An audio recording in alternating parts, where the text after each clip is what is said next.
Weeknight meal with a smoky punch. It's one pot smoky shrimp linguine. We're using shrimp for our protein, going raw, peeled, and deveined. Our marinade will bring that kick with some smoked paprika and soy sauce. The pasta comes together with olive oil, linguine, vegetable stock, egg yolk, and whole milk. Finally, we'll finish it off with parsley and parm.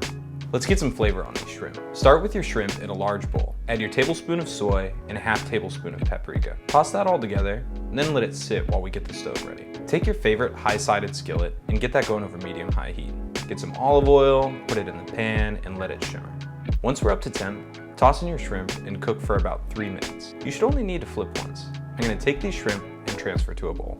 Then, I'm gonna keep using that same skillet. It's easy, plus we've built up some flavor. I'm taking 3 cups of veggie stock and putting that back over medium-high heat. Once that's rolling, I'll drop in my pasta and cook to the package instructions for al dente, about 8 minutes. Your veggie stock should have reduced pretty well by now to a thin sauce, so we'll thicken it up with our milk and egg yolk. Should take about 2 minutes. Now, add the parm and your shrimp and the whole thing comes together.